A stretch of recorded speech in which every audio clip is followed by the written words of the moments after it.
Disclaimer, don't do anything illegal. It might surprise some people to know, if you pay for a game on stores like Steam, or really any online storefront, and even if you have a physical copy in some cases, you don't actually own it like you might have done in the past. Piracy is just copyright infringement. The video game industry has been in somewhat of a unique situation for some time now. Consumers purchase or pre-order a game, then are actively encouraged to purchase many different microtransactions and monthly subscriptions that'll make you want to punch a hole through your monitor.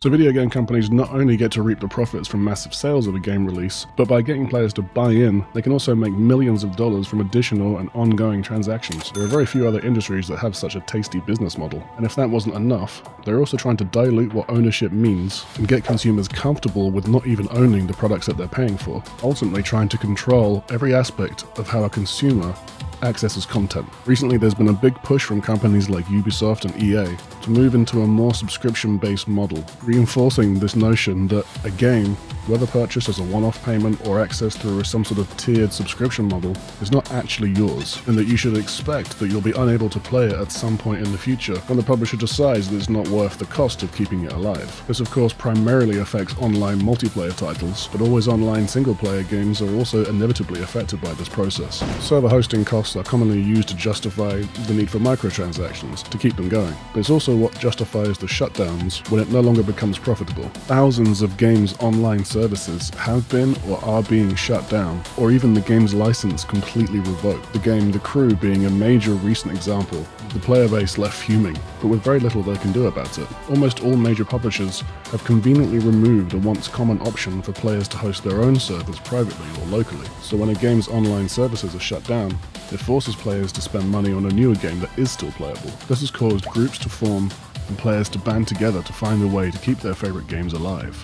As many will remember, in the past, games were sold on their respective platforms, the same as most products. You pay money, you get the game, you own it for life, or until it breaks. And you can play that game anytime and sell or trade the game when you're done with it. A simple transaction. And if you still have those games and the platform to play it on, then you can still do that now, decades later. However, with the rise and wide adoption of high-speed internet, video game companies can now legitimately require users to connect to their online services in order to access the game that they purchased, even single-player games that had no business connecting to the internet, and they never needed to in the past. Best case scenario, this is a one-time connection, which also downloads the latest patch for a game, which is likely needed for the game to even run correctly these days. The worst case scenario is it's an always online connection that must be maintained at all times in order to play the game. Severing the connection may stop all progress until you reconnect. So now, even having bought a physical copy of a game on a modern console, for example, in some cases you'll still need to connect to the internet to actually play it. Whereas if you have older generation consoles before the internet was such a widespread thing, you can pretty much install the game and play it as you like without the need for this link to an online service. This is actually a rather large step backward and already limits what ownership actually means from a consumer standpoint, and has just kind of happened with little to no pushback. And then of course the online game stores come along like Steam and Epic Games and reduce the ownership even further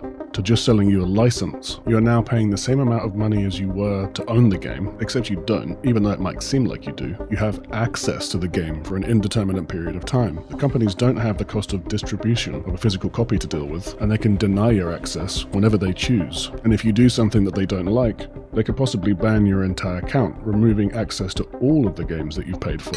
And that list of reasons that they might do that are ever increasing. Another part to this is, now they want to sell you microtransactions even in a single player game. They've started to add long grinds to try and push you into buying your way out of them. And this all requires that you be constantly connected to their network, because they want to be able to suspend or ban accounts if you try and bypass some of these convoluted grinds using cheats or trainers, even in a single player game. Anything that you might use to bypass the microtransactions.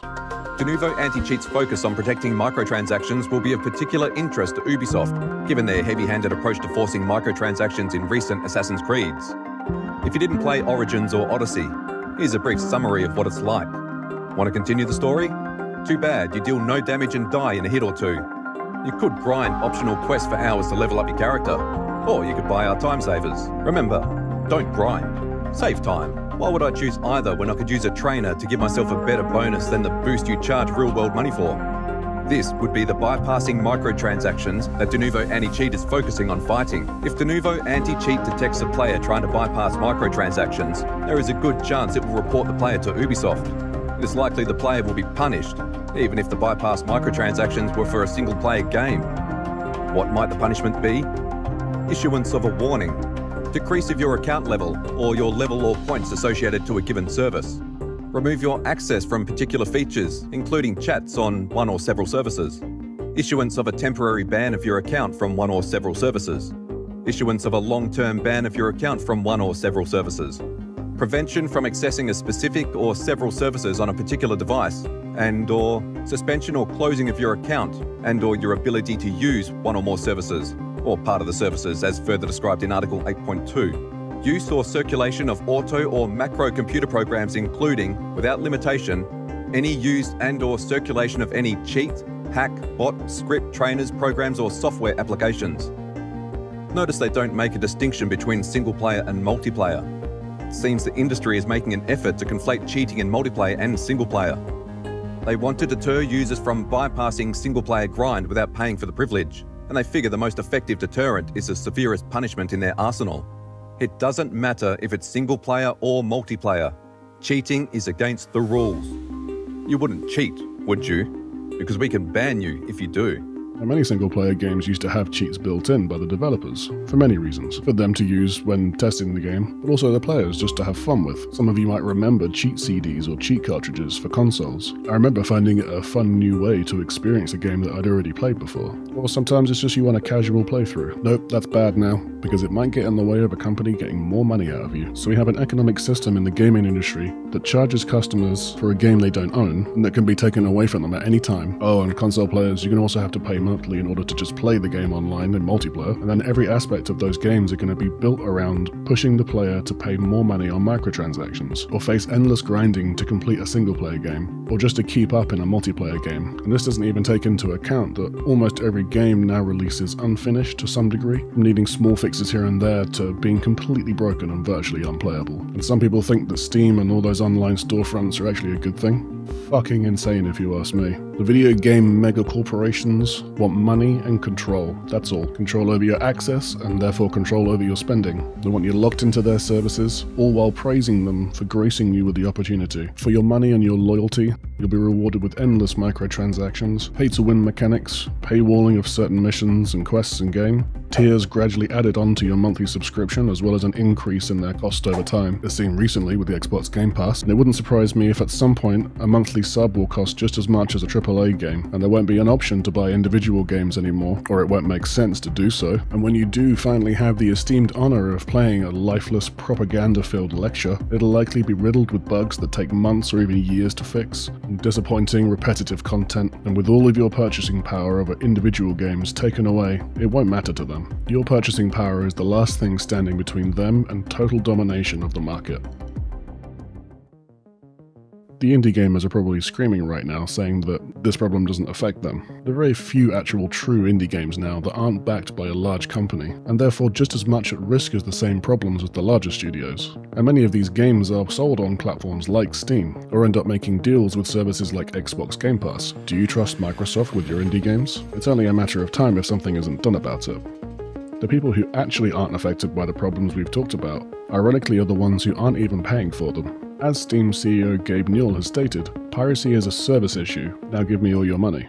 You know, there's assumption that what is piracy? Piracy is about people want to steal stuff from you, right? That they don't want to pay any money and they want to get your content. But when you look at the fact that these people have, $2,000 PCs and they're spending $50 a month on their internet connections, clearly they're willing to spend money. So from our point of view, what we saw more and more is that piracy is the result of bad service on the part of game companies. Okay, well maybe he didn't say that last part, but the sentiment is true. Let's rewind back again to the time when buying a game meant that you actually owned it. If you remember these times, congratulations, you're old. While many were buying or renting games and other media, underground groups, usually called wares groups, were cracking, copying and distributing them online for free. Home PCs, coupled with that same increasingly fast internet, gave their users all the tools they needed to share files on various networks online or on a physical medium. And while software piracy goes back to the dawn of home computing and the internet, the music industry was probably one of the first instances that I remember that brought mainstream attention to the online file sharing communities. This being when they went after Napster for hosting free music online. But this of course didn't stop anything. In fact, it only helped to spread the word that buying an album wasn't the only way to listen to your favorite music. It could be found for free on the internet. And before music streaming services came along, it was in many cases more convenient than going to a store and buying an album. And you could compile a disc of your favorite tracks rather than having to buy all the songs from an album that you didn't necessarily want to listen to. The same thing happened with the movie industry and prompted the famous ad that featured at the beginning of many DVDs.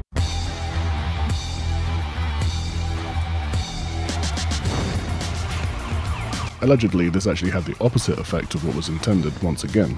In an era of the Matrix, going against the system and hacking and cracking code, piracy was being made to be cool, and the attempts to villainize those that pirated media only seemed to encourage it. And the same went for video games. With online forums, messenger and voice chat programs, word could quickly and continuously spread about the various ways that games could be downloaded and played for free. And the gaming industry, like other industries, did what they could to prevent people from pirating their products, like having a code or a key found on the case to install the game, or needing the original disc to run the game. All of these methods would be circumvented by the wares groups, and games would be cracked and shared within days of its release. The anti-piracy methods would of course evolve, and companies were hired to implement more difficult DRM. This would only sometimes delay how long it took for a game to be cracked, and the DRM software in many cases actually had a negative impact on the game's performance, and so after a time would have to be removed from the game. Ironically, the only people that had to deal with the problems caused by DRM were the people who actually paid for the game, while the pirates who had circumvented the DRM in order to play it for free often got the best performance. The final defensive line in all piracy issues is to criminalize the process of copying and distributing content, both online and in person, and many of the founders of such sites as the Pirate Bay, for instance, were imprisoned. Making an example of pirates and fines or imprisonment was the deterrent from pirating or accessing pirated media, but it wasn't a solution. There's still many more sites and systems of sharing files of all types of media will continue to this day. A big reason why we have so many monthly subscription services in the various media industries was to help solve the service issue that piracy exposed. The ease of access we now have to libraries of music, films, books, and games means that many people choose to pay for that convenience instead of looking to piracy. But as those online services have relaxed and become lazy, offering a poor quality service versus the cost, or releasing disappointing products, piracy has been making its return once again. There's been many debates about the ethics of online piracy, and there's a great video that goes into much more detail on the topic of piracy, the ethical implications, and the effects on the industries that I'll link below. Piracy is just copyright infringement. They are synonymous. When you do a piracy, the only law being broken is copyright. There is no theft or stealing involved. Let me explain. If I rob a GameStop, they actively lose out on all the copies of Forspoken that I might take from them. Those copies might not be worth a lot because I don't think anyone bought that game, but GameStop doesn't have them anymore, which is what makes it theft. But even if I make 1 trillion copies of Big Mother Truckers 2 Truck Me Harder, real game by the way, and give them to all my friends, the developers didn't lose a thing. They still have all their original copies, nothing was taken, no theft occurred. And this is backed by the US government, ever since Dowling v. United States in 1985, where they agreed that interference with copyright, aka piracy, does not easily equate with theft, conversion, or fraud. The infringer of a copyright does not assume physical control over the copyright, nor wholly deprive its owner of its use. The main takeaway is that it's very likely people who pirated something weren't going to buy the product anyway, even if piracy wasn't an option, and in fact people who are pirating products actually end up advertising the product, helping the sales, not hindering them. And many people who have tried a product first for free and gotten value from it do seem to end up purchasing it anyway at some point to support the creators. Speaking of which, if you'd like to support this channel, you can now do so over on Patreon or here with a super chat. And of course, liking the video and subscribe if you want to see more content like this. So, game ownership. In many ways, pirated games are the better option over buying from a video game company. They tend to run better with people reporting less bugs, even modern releases. They load faster, usually include all the paid DLC available. They're free, and you can keep them forever. And with the emulators and file sharing sites, much older games that are almost impossible to reasonably purchase anywhere can be preserved long into the future. I mean, the official anniversary releases of old console games just run on their own in-house emulators anyway, and most of the reports I've seen on these games say that they run worse and with lesser quality than the unofficial emulators, and the video game companies are trying to charge full AAA price for these games, for something that's 20 years old that's just running on an emulator anyway. If the video game companies take away ownership of games, remove thousands of older games from their stores and terminate services, cutting players off from games that they've previously paid for, all while reaping in the massive profits and delivering poor quality service, shutting down whole studios, and treating the devs that make these games the worst. Piracy is completely justified, and you're free to tell me to eat shit, but there were no moral, ethical concerns about the implications of the deceitful monetization practices in games like Diablo Immortal or Call of Duty or Fortnite or FIFA or any of the other gacha or FOMO systems out there. They have no moral or ethical considerations, and so they can't expect it from us. And in fact, if more people decided to turn to pirating instead of paying for the lesser experience, it's possible that the gaming industry would have to reconsider their methods, trying to extract as much cash from the customer as possible, and go back to focusing on just making great games, instead of trying to keep you playing a game as much as possible just so you'll spend more. I understand if you think pirating a game is wrong and you don't do it, but more and more I understand those that do. Thanks for watching, and I'll see you next time.